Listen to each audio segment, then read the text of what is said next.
Okay? Food cover. Iba-iba rin ang style ng food cover.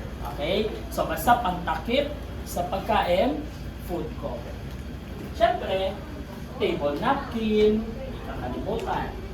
We have bread basket. Same lang yun. Bread basket.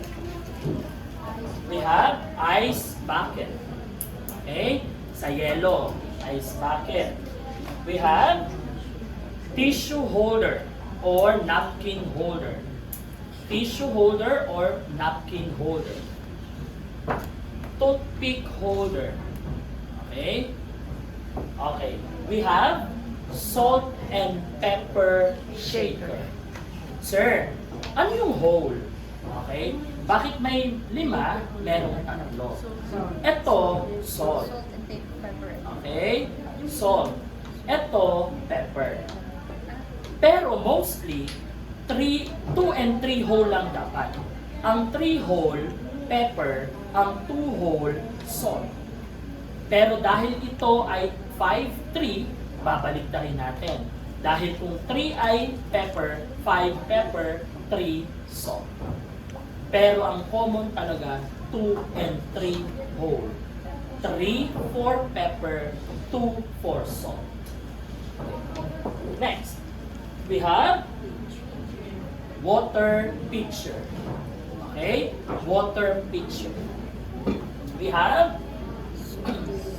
soup bowl or soup tureen. Ang tureen, dapat may 2 hawakan.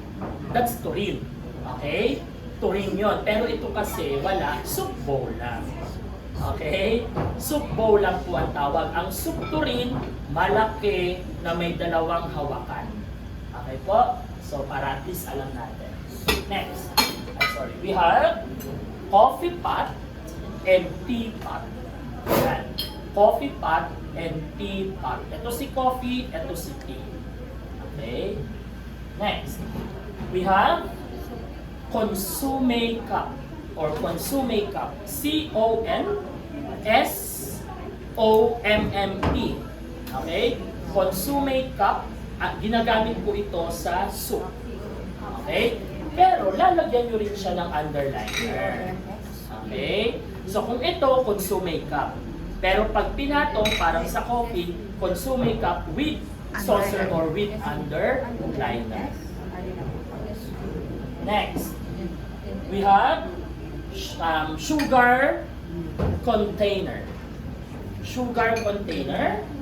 And we have creamer container. Pang breakfast to.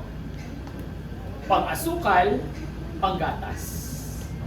Okay? Yung creamer. Okay po? Hindi yung creamer na coffee mate. Yes, liquid. Ano siya? Milk. Okay? Sugar and creamer container. Sure, walang coffee.